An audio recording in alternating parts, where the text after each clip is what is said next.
C2 Y dummy C2H नहीं है, C2H तो है ही नहीं उसमें। C2H तो बन भी नहीं रहा है ना। द लास्ट एक्टिविटीज जिनके जो किसी की भी प्रेडिसेसर नहीं होती है, that means they are the last activity. तो जो लास्ट नोड होगी वो उस पर एंड होंगी। I am not doing this कि एच के पहले सी आ रहा है या समथिंग। सी के आगे भी कोई एक्टिविटी नहीं है, एच के आगे भी कोई एक्टिविटी नहीं है। तो जो लास्ट नोड है जो हमें प्रोजेक्ट का एंड बता रहा है उस पर दोनों खत्म होनी चाहिए। There is no linkage between C and H over here, कोई रिलेशन नहीं है दोनों में। सिर्फ दोनों के आगे और कोई एक्टिविटी नहीं होनी है। ये दोनों जब खत्म हुई हमारा प्रोजेक्ट एंड हो जाएगा।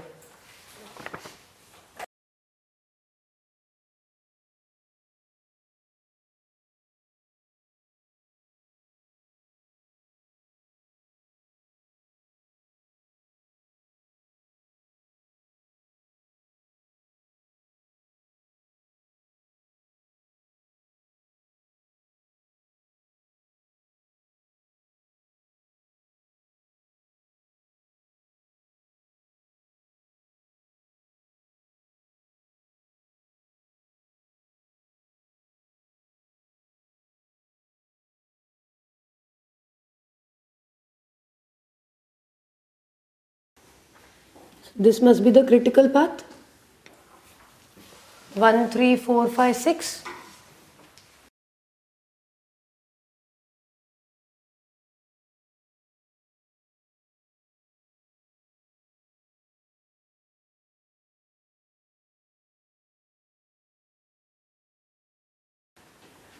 So the project duration is 7 plus 2, 9 plus 2, 11 plus 3, 14 days or weeks. 14 weeks.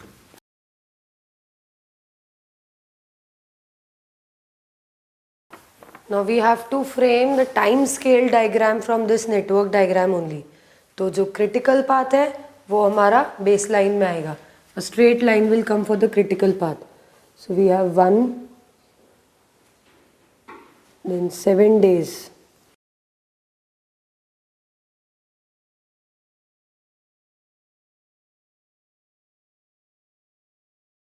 This will be 3. Activity B. Then activity E के लिए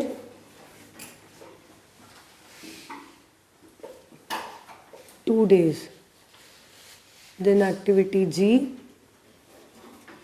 5. Again 2 days and 3 days for activity H.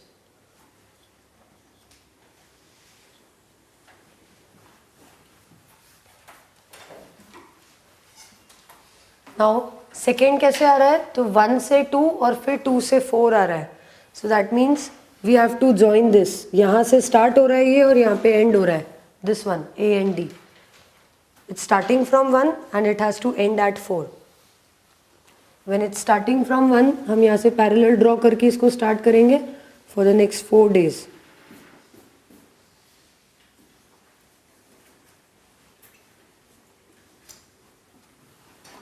Activity A. For the next 3 days we have D.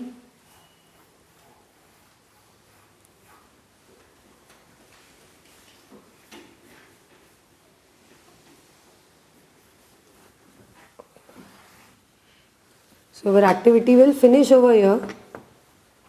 और जब भी ये finish होता है it should come to event 4. तो हम event 4 से इसे dotted line से join करेंगे यहीं पे ही. Event 4 से. Then what else do we have? 2 से फिर हमारा एक और एक्टिविटी स्टार्ट हो रही है, that is C. ये तो D. Again another activity that is C is starting. तो और थोड़ा ऊपर ले जाएंगे. This will continue for the next 3 days again. And this is now ending at 6. तो ये C next 3 days चलेगा और फिर ये end होगा to 6. यहाँ पर. So we have joined from 2 to 6. Then another one is beginning from 3rd. 3rd से start हो रहा है और 5th पे ख़त्म हो रहा है. Activity 5. It's starting from this and it's ending over here. इसको नीचे ले लेते हैं. So we'll start from here only for 2 days it will continue activity F, और जहाँ end होगा वहाँ पे 5 आना चाहिए. So we'll join it over here.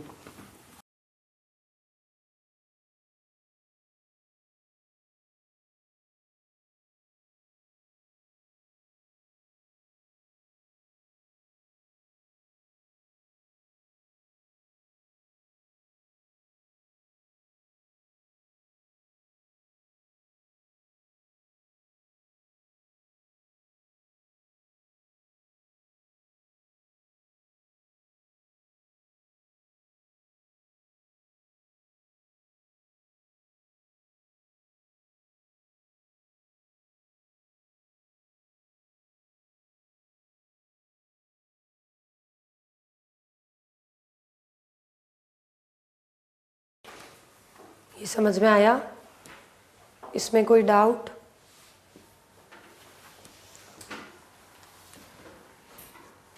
आपसे बोला है the contract specifies that the project should be completed in 14 weeks. 14 weeks में कंप्लीट करना ही है हमें. The company will assign a fix number of workers to the project for the entire duration. पूरे 14 weeks तक एक फिक्स नंबर ऑफ वर्कर्स इस project पे असाइन रहेंगे. ऐसा नहीं कि जब ज़्यादा इसको रिक्वायरमेंट है तब हम ज़्यादा वर्कर्स असाइन कर रहे हैं, जब कम है तब कम असाइन करेंगे. ओवरऑल पूरे 14 वीक्स में हमें एक फिक्स नंबर ऑफ वर्कर्स ही इसे असाइन करना है.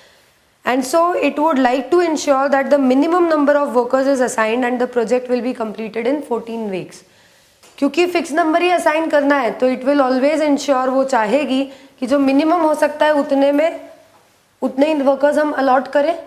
Minimum number of workers who can finish the work in 14 weeks, उतने ही हम वर्कर्स यहाँ पर अलॉट करें. So that minimum you have to find out, क्योंकि कहीं पर ज़्यादा रिक्वायरमेंट होगी, कहीं पर कम होगी. अगर हम ज़्यादा अलॉट करते हैं तो ज़्यादा वाले वर्कर्स कुछ टाइम तक स्पेयर बैठे रहेंगे क्योंकि उन्हें सिर्फ इसी प्रोजेक्ट पे अलॉट किया गया. कंपनी को उसका एक्स्ट्रा कॉस्ट लगेगा.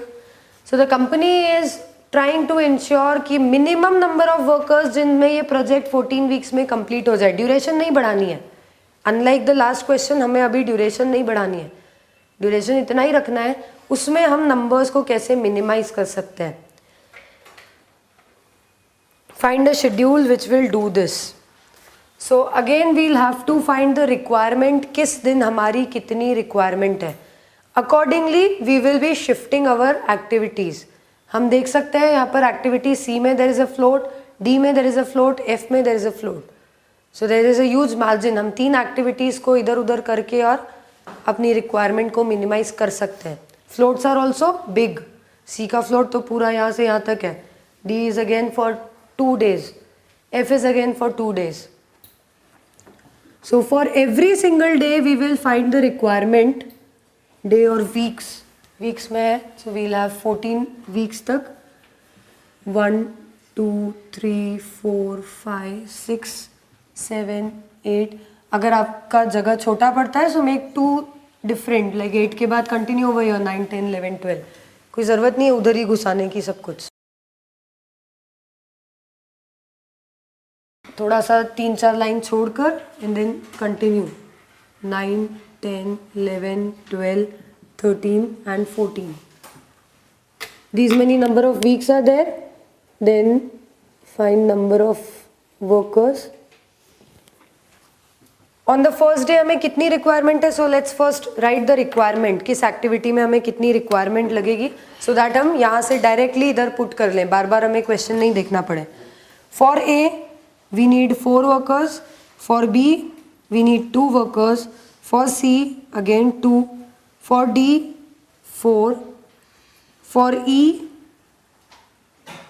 2. For F E के लिए we need 6. For F we need 3. For G 3 and for H again 3. These are the worker requirements. 4 है. Okay.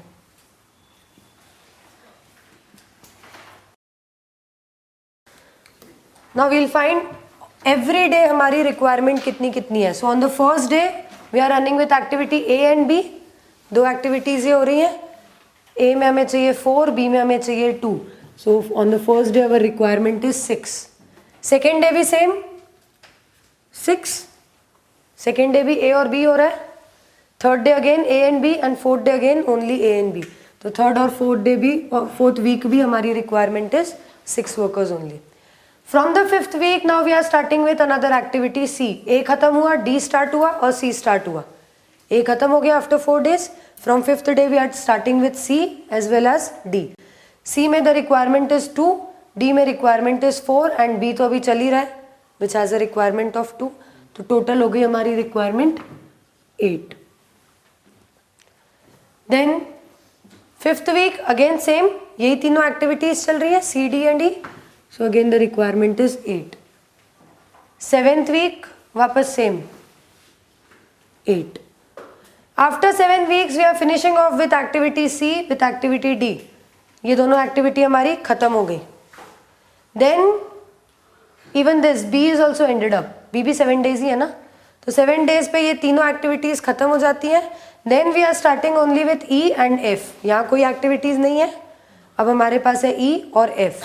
ई में वी नीड 6 वर्कर्स, एफ में we need 3. So total we need 9.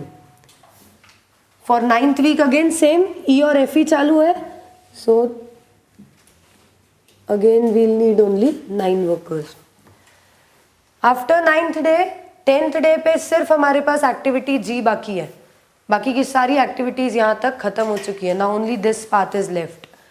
जी में we need 3 workers for 10th week and 11th week. उसके आगे के 3 हफ्ते में सिर्फ एच एक्टिविटी हो रही है where we are needing only 4 workers. So this is our requirement. Now we have to make sure कि हम मिनिमम नंबर ऑफ वर्कर्स में हम ये काम एज इट इज 14 days में कैसे कंप्लीट कर सकते हैं. So what we will do, हमारे पास 3 एक्टिविटीज हैं सी डी और एफ जिनको शिफ्ट किया जा सकता है. ये पाथ हम किसी भी हालत में शिफ्ट नहीं कर सकते.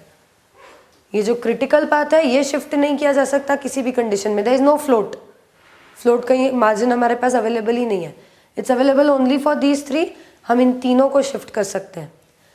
सबसे पहले जिस एक्टिविटी में सबसे ज़्यादा फ्लोट है, वी कैन सी लास्ट वाले डेज में हमारी रिक्वायरमेंट केवल 4 days ही है, 4 वर्कर्स ही है. लास्ट वाले डेज में only this activity C can be shifted. और कोई इधर तक आ ही नहीं रहा है आखिरी तक. एफ यहाँ तक ही आ रहा है, डी इधर तक ही आ रहा है. आखिरी दिनों में हम सिर्फ सी को ही शिफ्ट कर सकते हैं. तो सबसे पहले let's shift C. As soon as you will shift C, हमारी 5th 6th और 7th वीक ये 3 वीक्स की रिक्वायरमेंट कम हो जाएगी. 5th 6th और 7th वीक में हमारी रिक्वायरमेंट वाज 8. अब एक्टिविटी सी हम शिफ्ट कर रहे हैं तो ये रिक्वायरमेंट वहाँ से कम हो जाएगी. कितने 2 वर्कर्स से हमारी ये रिक्वायरमेंट कम हो गई इधर. और ये रिक्वायरमेंट चली जाएगी आखिरी 3 वीक्स में, दैट इज 12 13 एंड 14. सो यहाँ पर we have added up. Okay, इसकी रिक्वायरमेंट हमने कम कर ली. Now what we have is 8th and 9th day. अगर आप देखो तो 1 2 3 4 में 6 ही है रिक्वायरमेंट. 5 6 7 की भी हमने 6 कर दी, 12 13 14 की भी हमने 6 कर दी. अब बचा क्या है, 8th और 9th डे पे we have the peak requirement of 9 workers. इसको भी हमें कम करना है. तो 10th और 11th डे पे हमारे पास रिक्वायरमेंट कम है. हम अगर कुछ एक्टिविटीज़ को 8th और 9th वीक से 10th और 11th वीक पे शिफ्ट कर पाए शायद हमारा काम हो जाए. सी को तो शिफ्ट कर लिया तो ये बात खत्म हो गया.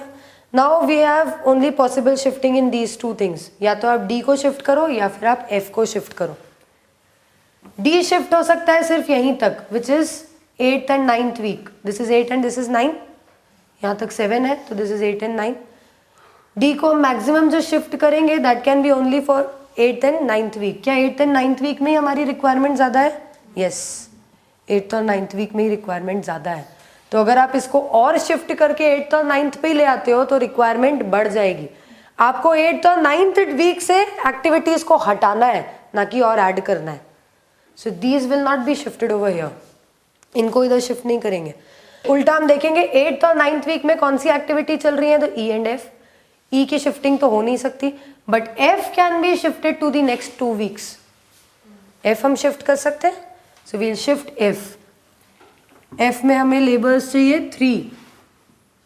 8th और 9th डे पे हमारे ये 3 लेबरर्स कम हो जाएंगे 8th और 9th वीक में, और ये शिफ्ट हो जाएंगे 10th एंड 11th वीक में.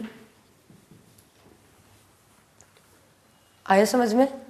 So now in every week we need only 6 workers. अगर हम इस शेड्यूल के साथ में एक्टिविटीज़ करेंगे 6 वर्कर्स से हमारा काम हो जाएगा. हर एक एक्टिविटी में we require only 6 workers now.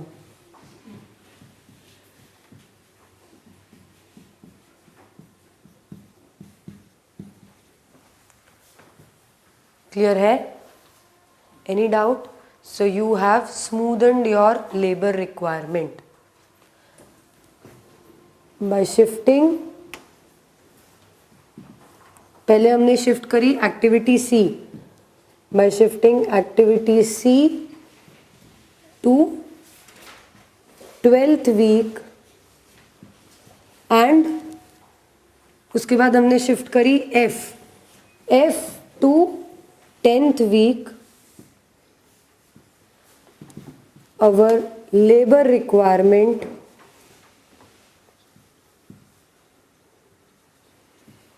has been leveled to 6 workers per week. So by employing 6 workers to this project,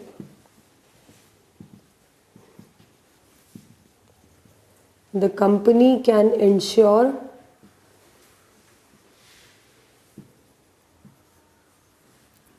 completion of project